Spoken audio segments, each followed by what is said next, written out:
This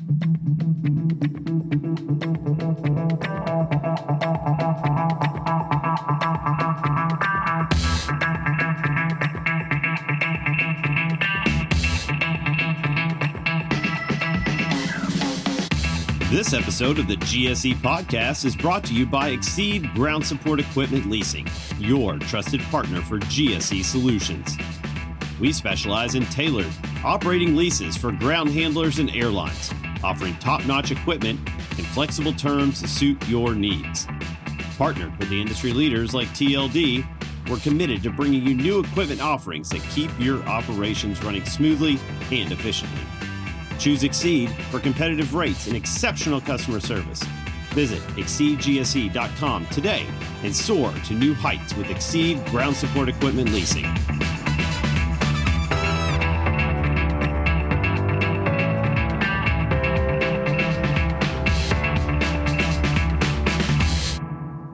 All right. Well, welcome to the GSE Podcast. I'm in Windsor, Connecticut at TLD's North American headquarters with Jeff Barrett. How's it going, Jeff? Oh, great. Good to see you, Matt. Thanks for joining us. Yeah, not a problem, man. Had an easy flight up on Frontier today from Orlando in here for the day and just got a tour of the facility. Very nice. Thank you. Yeah, it's great. We're pretty proud of the facility and pretty proud of the things we do here, for sure. Yeah, it's a little bit spread out, and it's like in a neighborhood. We've grown along with the community, I guess I would say. Yeah, it's a beautiful drive in here. You kind of go through this, like I said, like this little neighborhood, and then all of a sudden there's TLD, one of the largest GSE manufacturer. Yeah, that's very true. So welcome to New England, right? Yeah, I mean, it's beautiful. It's a beautiful state. Yeah, you going to take me out for crab cakes later? Or? Yeah, you never know. Okay.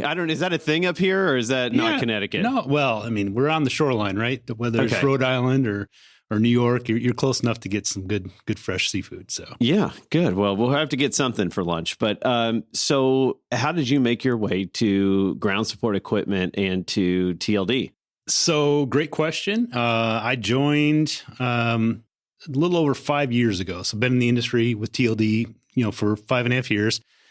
Prior to that, I spent 18 years with Textron, one of our peers in the industry. And in those 18 years with Textron, I started in Michigan in the industrial space with them, doing automation for the automotive industry. Was handpicked to go through some training at what they call their corporate initiatives around advancement in leadership, and was able to get partnered up with... They knew talent when they saw it, is what happened. And that's what you wanted to say, is they saw talent and they wanted to get in there. Yeah, well, if you say so. Okay. All right, go on. But no, it was great because being able to grow with the company in leadership, I would say they put me on the right plan to get to where I am today. And so...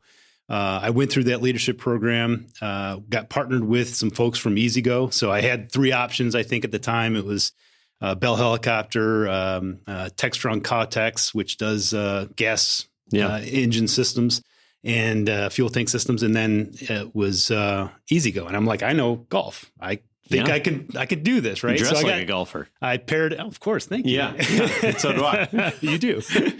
But no, I got partnered up with a great group. We did our week-long Ohio State program and did some project work. And at the end, got recruited out of the automotive side of the Textron business into the golf side, and spent 12 years with EasyGo down in Florida in varying degrees of sales roles. Started in a local region in the Orlando, Central Florida territory. Worked up to national accounts at one point, and then ran the Southeast sales division for them, which happens to be one of their largest. So, yeah, I bet. There's some golf carts in Florida, I hear. There are quite a few. Yeah, I've heard rumor. Quite a few. So it was a good place to be. Yeah, I bet. It was. So then you got recruited by TLD at that point? Yeah, so I had spent those 12 years, loved every bit of it, have a lot of great friends at Textron, including the GSE side of the business. We kind of infiltrated varying degrees of aviation and GSE, and happened to have a recruiter that came knocking on the door, and he was kind of coy about the location. He said, somewhere between New York and Boston. I'm like, well, that's not very big, but it is kind of big. Like, where? And he's like, well, it's just outside of West Hartford. And, then I quickly picked up on it because at that time, Textron was getting into the GSE space, right? Oh, okay. And they'd made some acquisitions and kind of dipped their toe in the water. But I would tell you that, we moved the family up here and haven't looked back, man. We've been super happy. Great transition for the boys. The oldest at the time was a sophomore in high school, so not an easy time for a teenager, but he adapted pretty well with a good friend group. And so this is more like the Michigan weather that you had growing up in Michigan, right? So you're kind of used to this. Yeah, well, exactly. I mean, I think when I tell people I moved from Florida, they're like, what are you thinking? And I'm like, well, you got to remember where I came from. Michigan. Yeah, exactly. Yeah, some harsh weather. Oh, for sure. And then you'll be back. Yeah. You'll be back to Florida. Listen, it's always there, right? It's always there. And as you get older, you're going to be like, I'm done with this cold stuff. And you're going to do what I did and move to Florida. That's right. Yeah. It's not a bad place. State. It's a beautiful state. Yeah. So normally at this time during the podcast, what we do is we ask for a story. So do you have a good GSE story that you're willing to share that is more of the PG rated? Yeah. So, I mean, I'm trying to think. A story. So I would tell you, I came into, TLD, knowing a lot about sales, management, right? Okay. Yep. And not a lot about aviation. And so I was pretty naive to what I was getting into. While I liked aircraft and watching, things about planes and, on TV, et cetera, I didn't know much about GSE. And, when I started, we were in some conversations with a pretty big cargo company. And, at the time it was in the infancy, it was Amazon. And the fact that time they were just selling online and, everybody was doing their thing from what they started as, the little book company, and what they evolved to today, selling everything under the sun. And, they had these broad visions and, they were thinking big as one of their standbys are. And they basically said, we're going to build this airline. And I'm like, whoa, and these guys are going to come out of the blue and they're going to build their own airline. I'm like, all right, so maybe we're flying, Amazon Air at some point. And, that's right. I didn't put two and two together until, a few months later when I realized, okay, they're going to do their own transportation and the cargo and handle that, as it evolves and get to the front doorsteps. So I say that because it was certainly eye-opening for me as a new guy coming into the industry, and I got the exposure to see from the start of the infancy of Amazon Air all the way through today. 5.5 years later, where they're basically number 3, number 4. Oh, they're a big customer, huh? That's interesting. In just cargo space. Yeah. They're a big company. Maybe biggest in the world, I think. Yeah. I don't know. Man, that's crazy. So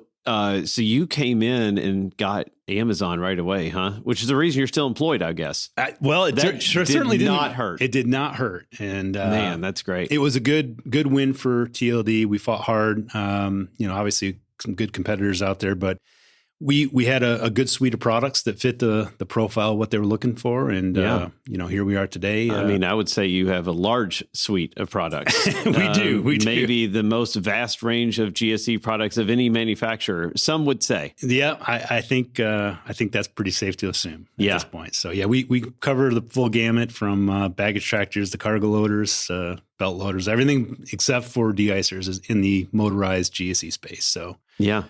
Well, I think what we should start talking about now, and thanks for sharing that story, is electric. That's where the industry's headed. That's what people are mostly interested in. So I've heard a lot of good things from a lot of different people that TLD has some really great electric options.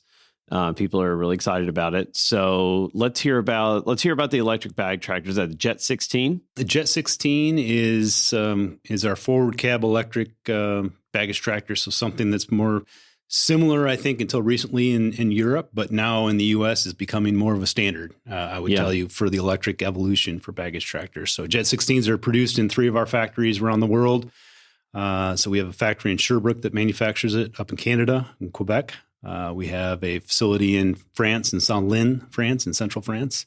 And then we have another factory in Shanghai, China, that manufactures as well. So redundant factories building for the local area. But, the electrification It started a long time ago for TLD. So we got a long, history in that world. Started out with lead acid, of course. Lithium wasn't a thing. Fast forward to today, and we're doing lithium phosphate batteries in a solution that's like a Lego, so to speak, that is called our IBS system. And so every one of our pieces of equipment, whether it's a tow barless tractor or a belt loader or passenger stairs, they're all based around the design of the IBS battery. And that lithium battery pack gives our engineering team the freedom to design and develop, advanced equipment without having to go to a secondary source. And so it's nice to have that bandwidth and brain trust within the TLD world to be able to provide a single solution to the customer. Yeah, and then you would think that a customer would like that as well, just because they can buy a couple battery packs, have them laying around just in case of something happening, and they can choose the configuration that they need to fit, right? So that I think that makes a lot of sense for a customer as well. And, the one thing that, is still in evolution with lithium batteries is the sustainability. What do you do with the product? How do you recycle it? Lead acid batteries have been around forever, right? And we all know how to break down lead acid and recycle it. For lithium, it's a little bit more just kind of happening real time. We're not really sure where it's going to go. But what TLD feels very strongly about is, at least within the profile of the GSE space, it's almost like a piece of gold you're buying ahead, and you can reuse that, and it has a value in the long term because you can start in a baggage tractor. You can then go to more of a moderate intermittent use like a belt loader, and then maybe it can go to a passenger stair where it's very intermittently used and doesn't get the runtime that a baggage tractor would. So it gives a good sustainability story that is nice for the lithium batteries. That's crazy. Yeah, that's a really good idea. And it's nice that somebody can just make an order from you guys and only have to order from you all and not have to go to some third party battery provider, which is makes it simpler for everybody, I would think. There's only, if you think about it in terms of even a diesel GPU or a gas baggage tractor, you still have a secondary source of that engine. Mm-hmm. And with this, you really only have one person that you can, point to for any questions or concerns that you may have. So it is a unique position to be in. That's for sure. So there's the Jet 16, and then you have another baggage tractor though. We do. So the rear cab design, if you will, it's the JST. Okay. And that comes in diesel, gas, and electric as well. Okay. But like I said, I think, covering the gamut, it's up to the customer to tell us what they prefer. Certain customers like rear cabs, certain customers like forward cabs. So we've got both options based on what the customer really wants. And then you got electric belt loader.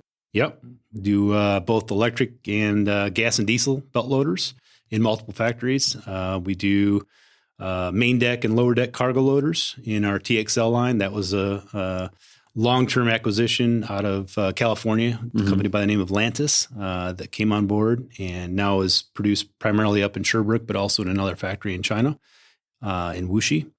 And then we get into, you're going to test my... Well, I think we should dive into the cargo loaders real quick and kind of talk about how you can get different configurations. So I got to visit the Sherbrooke facility as well as this facility this year. So I've been to both of them, which is great. And then, but you all were showing me the cargo loader and how you can have different configurations based on the customer's needs. So whether that be a hybrid or an electric, a fully electric or a hybrid, or just, your traditional diesel engine.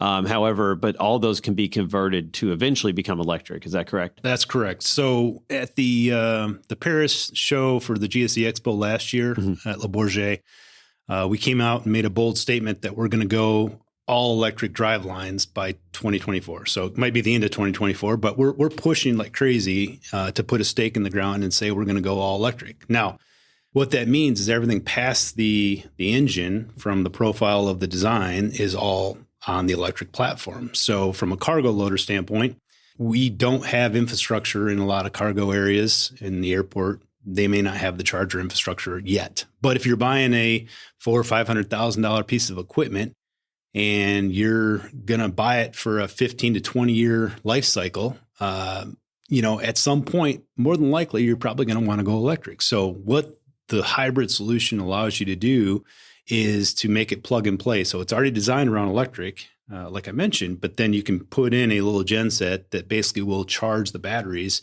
in the operation when you run from, let's say, the storage facility out to the ramp location to do the work. That's running on that little genset. And then once it gets there, it runs on all electric on the batteries. And then let's say you get infrastructure from the airport authority in 10 years and you're able to go all electric. You just pull that little genset out and you put another battery pack in, and you're basically all electric. So you're already buying for a future state that is ready to go, instead of trying to preemptively buy a diesel today to solve this problem, and then in the future you got a diesel that may or may not be of value, because who knows where we're going to go with diesel engines in the future. But I think you have to, again, back to my comment, you got to provide solutions to every customer, right? Yeah. And we have certain customers that are slowly evolving towards electric, but they're just getting started. So they're still going to kind of wait and see what happens. And, that's fine. We understand that's just part of the evolution. So we want to be able to bridge that gap for a lot of people. Gotcha. Yeah. And then, so it looks like that you guys are going to go electric GPU as well. Yes. Is that something that we're looking at? I think I saw one. Yeah, you when did. we were going through the facility just now. Yeah. So we've had an electric GPU. We're going through what I would call the Mark II redesign, just kind of making it not the inside, product development side is not changing, just more the outside exterior, kind of some of the aesthetics and some of the designs of it. But yeah, electric air starts are coming. So you'll see at the show coming up here in Vegas in a few weeks that we'll have an electric air start. So more of a concept around how we can do certain things with the electric lithium batteries that we just talked about. We'll also have an electric maintenance tow barless, high-speed tow. So that's a unique animal, being able to do position tows for aircraft or maintenance tows back to the hangar with electric. Today, it's not as easy. So we'll have a tractor there at the show that'll allow people to see that, it's really available. And so you got an electric GPU, you got an electric air start, you have an electric tow barless you're going to bring to the show. Are those going to be the 3 units you're bringing? And then we've got an electric pushback, a 350, a TMX 350. Oh, okay. We'll have there as well. Oh, that'll be nice. Yeah. And we'll have one of the hybrid belt loaders there as well. So, oh, wow. So we'll be able to show kind of the different gamuts. Yeah, it's going to be a lot of equipment. It's a lot of equipment, not much room to walk around. Yeah, yeah. Are you going to have stuff in the demo area? We won't. So we're going to be right kind of on the corner when you walk in, so you can't miss us. So yeah, in typical fashion, TLD will market. That's awesome. Market the brand pretty well. Yeah, we're looking forward to the show. I think it's going to be a really good show. Always a good show. Telemetry, does that come on your units like out the door? It does for certain products. I would tell you for complex machinery. So we own a partnership with a company called XOPS. And so the XOPS brand for TLD is a Link product is what we call. And so the Link is a standard for any complex machinery. So if it's an air start or a cargo loader or something like that, it comes for a 2-year under the warranty coverage that allows people to see what that looks like on the dashboard. Yeah. If you're putting a baggage tractor fleet into operation, you could buy that. That's non-complex machinery. We could add that as an option. Okay.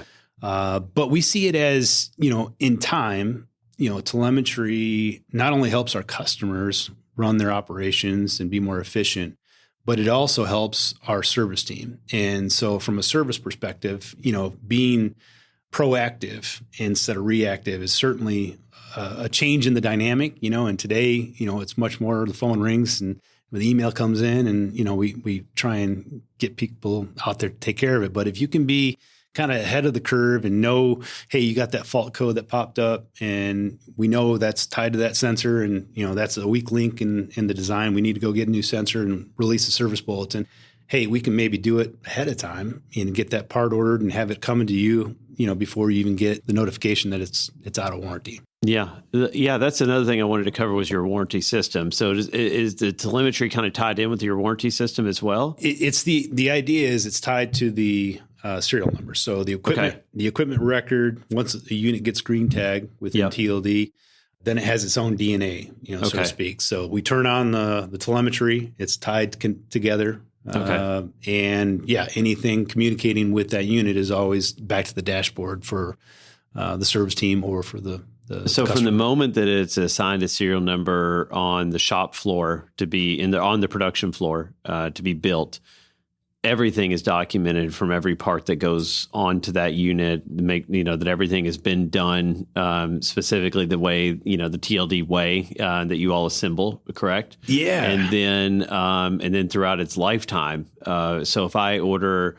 new brake pads from you guys, like it'll be in the system as this serial number got new brake pads or whatever. Yeah, it goes back to what you just said, right on the production floor. So we have a system that's been internally developed with our team that's focused around being, quality first right on the factory floor. And so they can see a roadmap of how to assemble all those products, all the bolt patterns, all the electrical wiring harnesses, everything tied to the equipment. And that's at every TLD factory around the world, all 10 of them. And then after it gets green tagged and produced and shipped to the customer, it then becomes, a platform that just pulls data in. So if you open a ticket for a service perspective and, like you said, you needed a brake pedal or a brake drum or something like that was an issue, we could tie that back to that serial number, and we do, and that becomes a history in time that then becomes researchable. So over a 10, 15, 20-year time frame, we can look back at every which way, we've used a brake pad in the system. And then if we've identified a supplier issue or a component issue and we need to go make a retroactive change down the line, we can do that immediately with the PIO system that you saw on the shop floor. Yeah. As well as a service bulletin campaign for the folks that have it out in the field. It's very user-friendly for our team from our engineering perspective, our service guys. But the service guys love it. They love it. And they could be out in the field and see exactly what's happened to that unit ever since the customer, the end user got it. Exactly. And it's, dare I say, a pretty unique differentiator for TLD and the customers, I would say. Yeah, it's the most advanced system that I've seen so far, as far as being able to track warranty claims and being able to see everything that's ever been done to a serial number is just crazy. And I think you all pulled it up when we were at Sherbrooke to kind of show us one of our units, and you could see where it was and everything that had ever been done to it. It's pretty nuts. Yeah, it is. It's a good tool to have, and I give credit to the founders of this organization. We've got a lot of great, bright minds on the team here with TLD, and a lot of engineers that have some super brainiac ideas that bring it to real life. It's pretty impressive. I mean, so it's humbling. Yeah. And it seems like you all own a lot of your own, you're not using third parties for batteries or telemetry. Those are all companies that either like you all have acquired or you've developed the technology yourself. We want to have a lot more control over it. And we feel like with our capability and our drive for innovation, it gives us that next step forward a lot quicker than if we're relying on other or third parties. So. Yeah. So remind me, what is your telemetry system called? It's called Link for TLD. Link. Okay. And then they also have an external XOPS version that they sell as well. If you wanted to go like full blown fleet management. Well, that's what I was going to ask you. So that is possible. So I love my Link so much that I want it on another unit. Say that's not a TLD. Correct. I can have you guys put that on there. That's right, and that would not be through the TLD world. Obviously, of course, that would be through the XOPS. Telemetry. Yeah, exactly. Okay. The XOPS guys do that. Okay, so but that is a possibility. It is a possibility. All right, I just wanted to make sure. Yeah, and just clear things up here. Absolutely. Let's talk about the taxi bot. I thought that was pretty cool. We got to see that in Sherbrooke.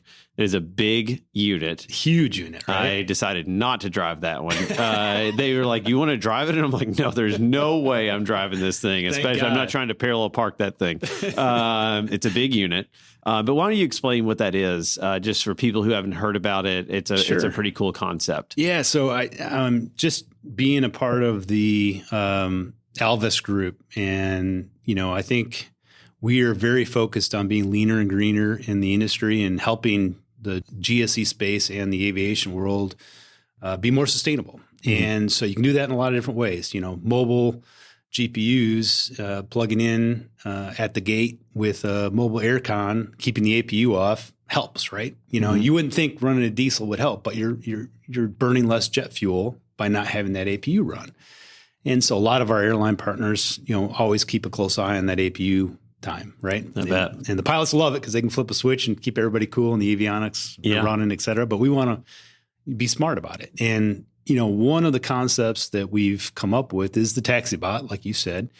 And that's within our Smart Airport Systems group in the Alvis family. And the TaxiBot basically is for lack of a better word, a large tow-barless-like tractor that connects to the landing gear, much like a tow-barless does, has a little cradle in there.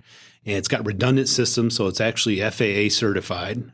So you've got dual engines, dual hydraulic systems, et cetera. And it tethers directly to the cockpit, allowing the pilot to then operate just like he would normally as he taxis out from the gate to the taxiway with his controls in the cockpit. Normal. He'll never feel the difference, even though it's connected to an aircraft, but his engines aren't running. So the beauty of that is it's engine off, just like APU off. It's not running the engine. It's not running the fuel, jet fuel, and it's saving that, for sustainability reasons for all of our customers as they taxi out to the runway. And it disconnects. It's got a cab in the front of the tractor. The guy sits in the tractor. The only reason he's there is basically to drive it back after they disconnect. To go get another aircraft and take it back to the next taxiway. Wow, that's incredible technology. It is. So where is do we have one in the world yet? That's we've got around? A bunch. Oh, really? Yeah, there's a bunch in Schiphol is probably Skippel, I guess is how you pronounce it. Mm-hmm. I'm from Michigan State. That's all right. No, it's okay. No, it's all right. That's the way I would have pronounced it too, coming from Kentucky. But all right. So go ahead. No, yeah, we see an evolution coming. It's all driven by the cost of fuel, and so.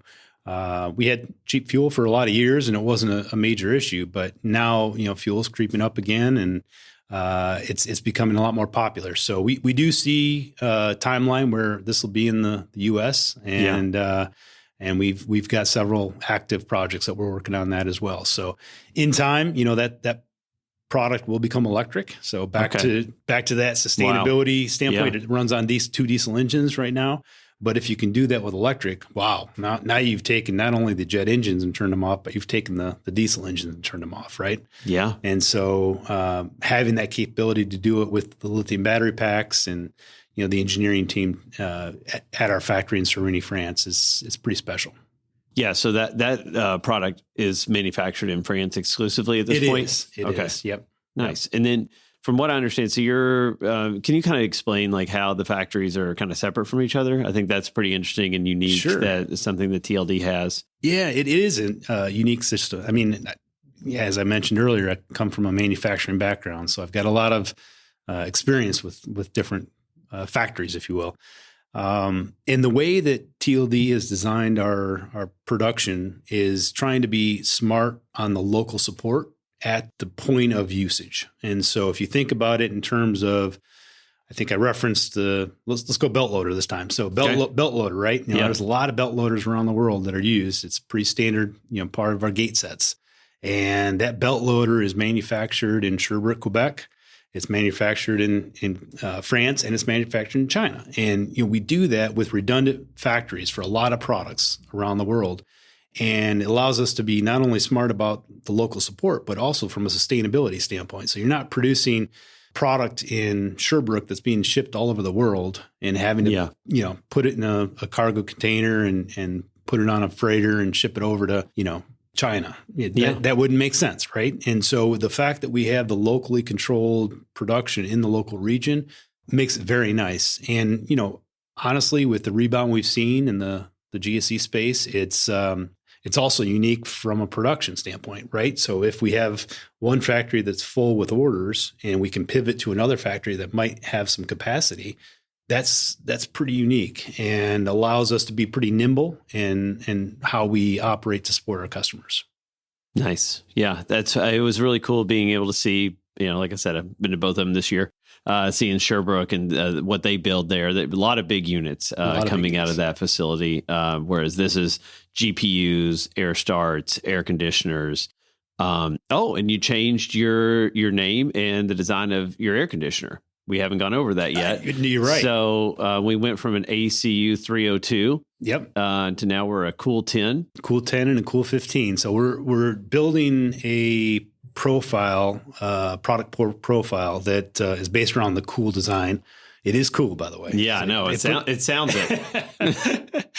But, we acquired LeBrun air conditioners right around 2019, I guess, right before the pandemic. And with that acquisition brought some evolution in our engineering design. And, TLD here in Windsor, which was historically called ACE, is the product. Okay. That's been a steady product that was manufactured for many, many years. But LeBrun had a different way of developing and designing their air conditioners. And so we took some of the benefits of our Windsor product and some of the benefits of our LeBrun product and co-designed together with an engineering team out of Belgium and here in Windsor to come up with the Cool 10 and the Cool 15, which are replacing the 302 that have been historically around for quite a few years. We'll still build the 302 for military applications and certain things that just are required. But for the most part, the Evolution gets a better product, more fuel efficient, much better cooling temperature. And, you're putting more people on the plane than ever today, and those planes need to stay cool when you're down in Houston or Myrtle Beach or wherever it might be. So this it's going to be a step up. This product, the Cool 10 is going to be a step up as far as engineering, maintenance. I think I remember them saying the maintenance is going to be a lot easier on this unit as well. Much easier to troubleshoot. Yeah. And at the end of the day, you're not going to develop and design a new product that doesn't bring more value to the customer. Exactly. And so you're going to get a colder air temperature coming out, much more efficient design. It's on demand, cooling and heat for that matter. If you you got to have that. You got to have them both. Yeah, exactly. Yeah, that's the way we order them at least. And then 70 years. 70 years. That's I've seen that around the industry on LinkedIn posts. I've seen it in magazines. So I meant to start the podcast that way, which is congratulations on the 70 years. Looks like you all are doing great. And celebrating 70 years, TLD. It's pretty cool to have, I think, that historical knowledge in the group. When I talk about the group, the TLD group or the Alvis group, there's a lot of tenured folks that have helped get us to where we are today. But to celebrate 70 years and look back at some of the pictures of some of the stuff that we designed a long time ago to help develop the jet engine here with Pratt & Whitney in Hartford, we've come a long way. The GSC pictures from back in the day are hilarious. They are. I mean, and there's still some of that running around on the airfield. There is, right? And that's the reason that you're still in business, and so are we, is because people are still trying to replace this stuff. But it's amazing, how far TLD's come and the industry's come as far as designing and making this stuff look a lot nicer and more fuel efficient and electric.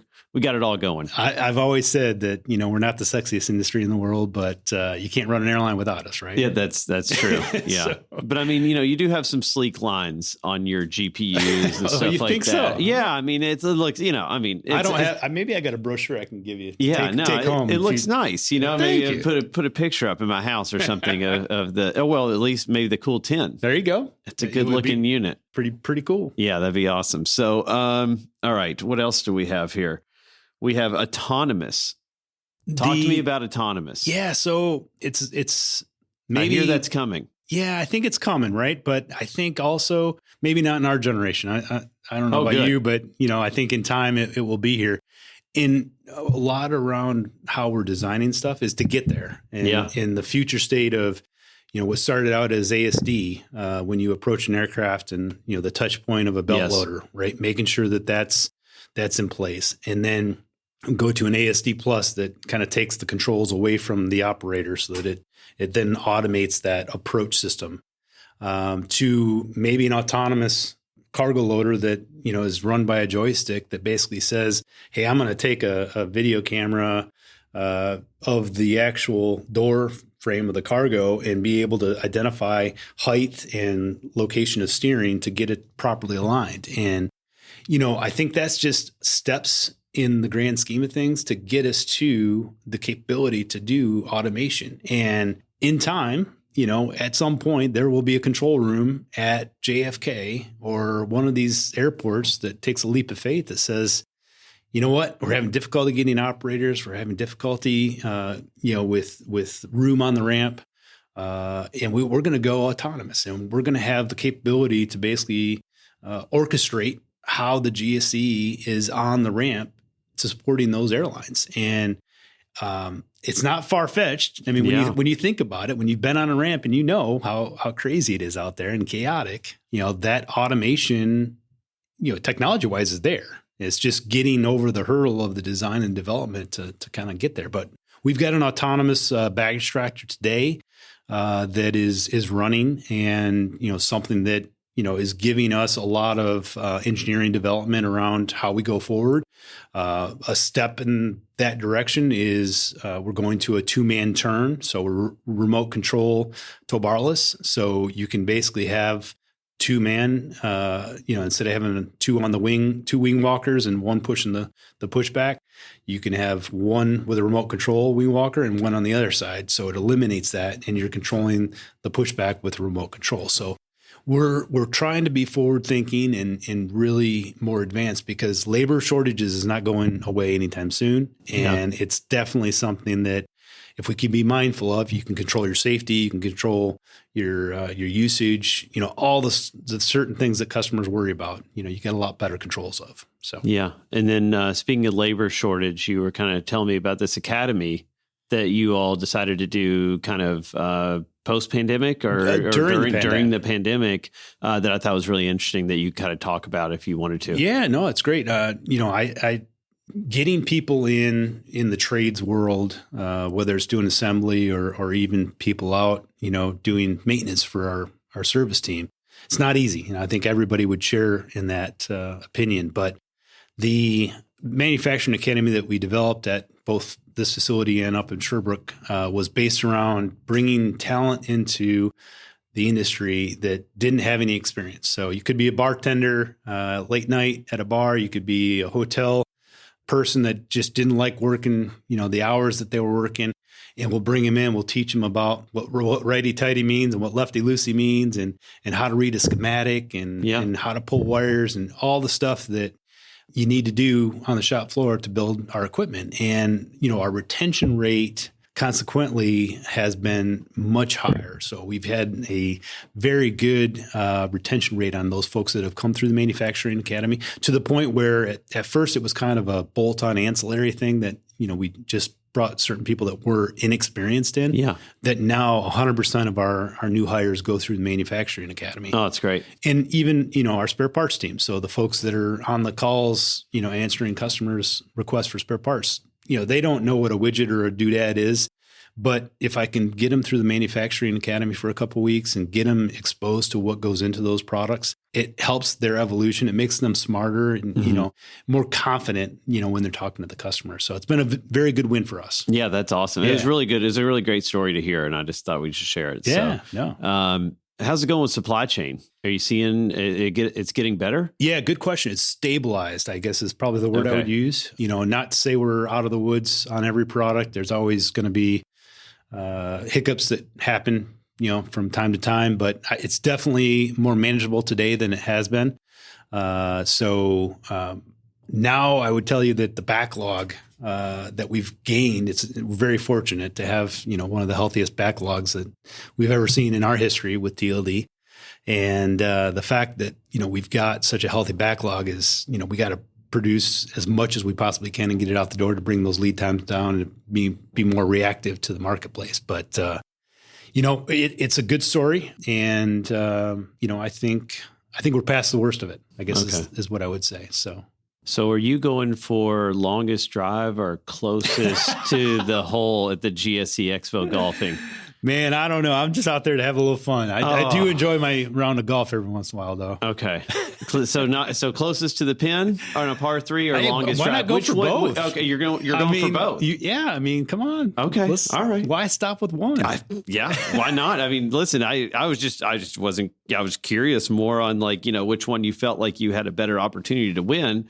But it sounds like you're pretty confident that maybe, I don't know, you can win both. You never know. Okay, well, let's just put that out there. I think everybody's going to want to hear that. I like that. Any other plans for Vegas for the GSE Expo that you haven't kind of covered that TLD is going to be? You're going to be outside. Yeah, we'll be outside. You're going to have tons of equipment. Yeah, there's. You're going to have anything cool in the booth that people can come by and see, or is it just you? Honestly. Well, let's go. Guys, right? Come on, exactly. Come Jeff's see Jeff. So Kyle's going to be there. That's right. You got plenty of stuff to come and see. Yeah. No, I think for us this is a very important expo. So I happen to be fortunate enough to sit on the IEMA board with several other peers from the industry. IEMA members. And thank you for being a member. Hey, not a problem, man. It's a good story. The fact that our industry controls our two biggest shows is pretty special because now that we have control of the European show and the show here in the North American market, we're trying to make those the two biggest pillars for all of our industry. So doing these shows is expensive. And, your bottom line, to spend dollars on marketing and all the things that you have to do from, travel and entertainment and everything that comes with those shows, it hits everybody in the industry. We want to be smart about that. I got to eat a lot of steaks when I'm out there. It's awful, Jeff. Please, thank you for bringing all that up. Yeah, it's something I have have to deal with. Though. Yeah, it's a tough life for you. It's a tough life to be entertained, right? Yeah, exactly. But no, it's it's a pretty special thing to say that we own those shows, and for TLD, we're one of the founding members of IEMA, and so we think we're always pushing as one of the original founders to help push that along because it's an important part of our industry. So. Yeah. No, it's great. So we've been I think this is our 4th or 5th year that we've been part of IEMA. Great. So yeah, it's good. And I think it's definitely a worthwhile thing, and we're excited. I think we're going to try to go to Portugal next year. Yeah, come see us in Lisbon. Yeah, exactly. So, and then are you going to be at the GHI annual event? So we in Lisbon. Somebody from our team will be there certainly. So Jeff will not be there. Jeff will not be there. Oh man, I make an appearance at the GHI Americas. Okay, yeah, you did. Yeah, I saw you down there in Punta Cana. We had a good time. Yeah, always good to get connected with all of our peers. Yeah. So recently I've been asking people, because this is going to come out before we go to the expo in Vegas. And I ask everybody, what's a hidden gem of a restaurant that I should try to go to? So what do you recommend? I try and stay as far away from Vegas as possible. I definitely go every other year to the GSE Expo for good reasons. But my favorite restaurant is typically the one that I see at the airport on the way home. So you're more of a Michigan guy than a Vegas guy. Yeah, just you can only take so much of Vegas, but I agree. I remember. So I've got a good story. So my first GSE Expo, I don't think it was called that when I first went back in like 2007 or whatever it was, but it was in the Mandalay Bay. Okay, and so I go to check in at the Mandalay Bay, and I say last name Weitzel, and she goes, "Oh, okay, I see you." And she stops and she looks at me and goes, "You're here for 7 days?" And I'm like, "Yeah." And I'd never been to Vegas before. And she goes, "Huh, good luck." And I thought, what in the world is this woman talking about? Good luck. And then after 2 days, I was like, oh, I think I know what she was talking about. So yeah, that was my first experience of Vegas, was her, saying good luck to me. And she couldn't have been more right. I mean, 7 days there is a lifetime. It is. It is seriously a lifetime, but it'll be fun. Yeah. It's always a good time, but it's, I'd say after day 2, everybody's kind of worn out. That Thursday starts getting a little bit dicey. That's right. Exactly. So anyways, but it'll be a great time. It will be. Yeah. So anything else? I think for me, I just like to thank the Exceed team for putting this together. I think it's a great space for us to share best practices and just, talk about the industry. I was told a long time ago when I started, that, GSE gets in your blood and it's hard to get it out of your blood. In fact, nobody leaves this industry. That's right. They always make their way back eventually if they do. But, we're a pretty special breed, and, a lot of very good quality people. And I'm very privileged to work with you, Matt, and I appreciate the that. Exceed team. You guys, coming to visit us at the 2 factories this year has been phenomenal. We really love hosting customers. So anytime, our doors are open, you want to come to France or China. Yeah, that was one thing I was going to bring up is when am I going to be invited to France? Let's go. I mean, come on. I'm anytime. It's always a fun trip to go over there and drink a little red wine, and yes, I can do that. Have some good crepes, and there's always now some you're good talking. bread. I mean, come on, man. Now you're talking. All right, so that's my next thing. Well, I appreciate you saying that. Obviously, we value the partnership with TLD. We have a ton of your equipment that we offer out to our customers, and it's a great partnership, and we really appreciate it. Agreed. Same on our side. We really appreciate the partnership. Awesome, man. Well, thank you so much, Jeff. I really appreciate the time, and thanks to TLD. And that'll be it for Matt and Jeff, the GSE podcast. Thanks. All right. Cheers. Thank you. Thank you.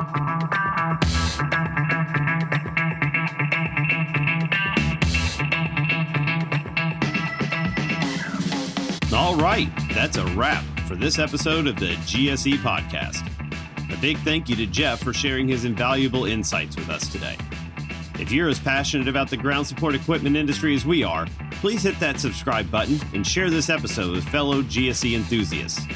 Your support means the world to us and helps us bring more of these enlightening discussions to you.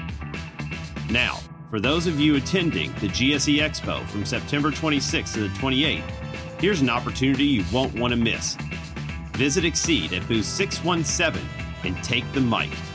That's right, you can record an intro or an outro for the GSE podcast. Who knows? You might just hear your own voice in one of our upcoming episodes. Thanks for tuning in, and see you on the next episode.